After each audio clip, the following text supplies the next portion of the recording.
20-მდე რეპრესიული კანონი, ციხეებში გამოკეტილი პოლიტიკოსები და რეპრესიების სამოქალაქო საზოგადოების წინააღმდეგ. რა მეთოდები გამოიყენა ოლიგარქის პარტიამ საქართველოში დემოკრატიის განადგურებისთვის? ამ საკითხების შესახებ ამერიკის ჰელსინკის კომისიაში საგანგებო მოსმენაა ჩანიშნული.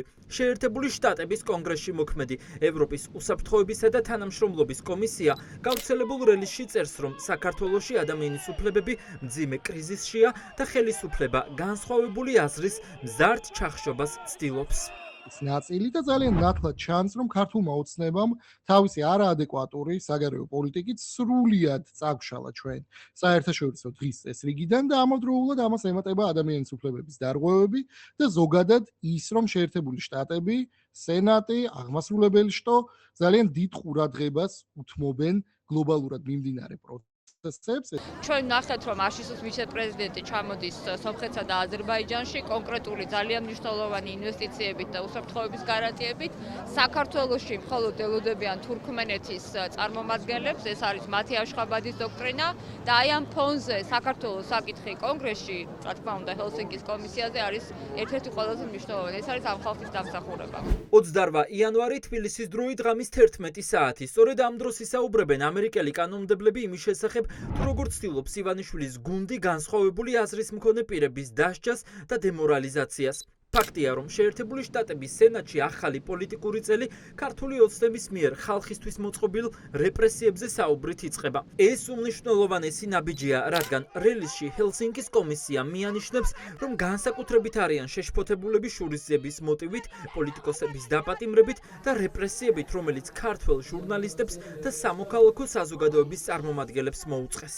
კომისია, რომელიც არის ძალიან მნიშვნელოვანი პოლიტიკური ინსტიტუტი, განსაკუთრებულად ადამიანის უფლებათა და დემოკრატიული სტანდარტების დაცვის კუთხით და შესაბამისი რეჟიმების სანქციების კუთხით, აი სწორედ ეს პოლიტიკური ინსტიტუტი აგრძელებს საქართველოს მსჯელობას, რაც არის მისასალმებელი და ჩვენ რა თქმა უნდა მოვისმენთ კიდევ ერთხელ ძალიან მკაფიოდ, რომ ამერიკის შეერთებული შტატების არც ერთი პოლიტიკური პარტიისთვის და არც ერთი ადმინისტრაციისთვის ქართული ოცნების რუსულ-ირანულ-ჩინური რეჟიმი არ არის და არასოდეს არ იქნება რაიმე ფორმით მისაღები. ამერიკის ახალი ადმინისტრაციის ყურადღება ხარაზე არის გადატანილი მინიმუმ კონგრესში არსებობს ადამიანების ჯგუფი, რომელიც უყურადღება დარტოვებს ამ რეგიონს და ჩვენ ქვეყანას. ეგეთი განხილვები არის ძალიან მნიშვნელოვანი. განაჩენი ნახოთ ახლა რა ვიცი, მოხსენი არის, მოხსენებლები არიან, ნახოთ ისინი რა სიტყვიან, ნახოთ მერე თვითონ კონგრესმენების და სენატორების რეაქცია რა იქნება. მთელი ეს პრობლემები ასევე საქართველოსაც გადმოდის და საქართველოზე საუბრობენ ნეგატიურად, ხელისუფლებიდან გამომდინარე, ამოღალატებიდან გამომდინარე და არა პოზიტიურ იმ ჭრილში, რაზეც რეალურად მთელი ამ პერიოდის განმავლობაში შეიძლებოდა რომ გვესაუბრა. ამიტომ ერთადერთი რა თქმა უნდა გამოსავალი ამ სიტუაციიდან არის ამ რუსული მეხუთე კოლონის ხელისუფლებიდან ჩამოცილება. სავარაუდოდ ქართულ ოცნებას მძიმე კრიტიკის მოსმენა მოუწევს, რადგან ამ დაანონსებულ განხილვას წინუსრებს კიდევ ერთი უპრეცედენტო შემთხვევა. ხალხის დაკავება ტროტუარზე დგომის გამო. ასეთი რამ ჯერ ქართულ რეალობაში არ მომხდარა, რაც იმას ნიშნავს, რომ რეპრესიების ტალღა უპრეცედენტო მასშტაბებზეა გასული. ეს იმ ფონზე ხდება, როცა ქართული ოცნების პოლიტიკის გამო ქვეყანა სრულ იზოლაციაშია მოქცეული. ამაზე მოწმობს ამერიკის ვიცე-პრეზიდენტის ვიზიტი სამხრეთ კავკასიაში, თუმცა ჯეიდი ვენსი მხოლოდ აზერბაიჯანელ და სომეხ ლიდერებს შეხვდება.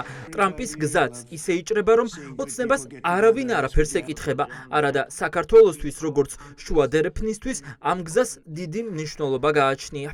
და ჩვენ ხედავთ, რომ შტატები ბრუნდებიან სამხრეთ კავკასიაში, ხო? და სამხრეთ კავკასიაში მათი დაბრუნება ნიშნავს იმას, რომ საქართველო აუცილებლად მოექცევა მათი ინტერესების სფეროში და როდესაც ეს ასე მოხდება, მე ვფიქრობ, რომ ისინი დაეყრდნობიან სწორედ იმ გამოსვლებს, სწორედ იმ განცხადებებს და სწორედ იმ ჩარჩოს, რომელსაც ქმნის ჰელსინკის კომისია. უნდა მოებზადოთ იმისთვის, რომ შეიძლება ამერიკის შეერთებული შტატების პოლიტიკა არ იყოს ისეთი, როგორც ჩვენ წარმოგვიდგენია და გაცილებით უფრო მეტად გავაქტიურდეთ ქვეყნის შიდა პოლიტიკაში, უნდა ქონდეს საკუთარი თავის იმედი და უნდა შევძოთ რამენერად ისე მოვაბილიზიროთ ამ ქვეყანაში პოლიტიკური ინტერესი ხალხის და მოქალაქეების, რომ ქართულმა ოცნებამ ეს ვერ გაბედოს. ჰელსინკის კომისიაში გაკეთებული განცხადებები წესით ბიძგის მიმცემი უნდა იყოს შეერთებული შტატების შესაბამისი ორგანოებისთვის. ამერიკელი კანონმდებლები ფიქრობენ, რომ დემოკრატიის განადგურებისთვის ყველას პასუხისმგებლობა უნდა დაეკისროს. ეს პასუხისმგებლობა კი უპირველესად სანქციებში გამოიხატება. ოცნება ჯერჯერობით დუმს, მხოლოდ ის ვიცით, რომ მძიმე განხილვების ფონზე ოლიგარქის გუნდი ფსონს ისევ აღმოსავლეთ ზედებს და სტუმრებს უახლოეს კვირებში თურქმენეთიდან ელოდებიან.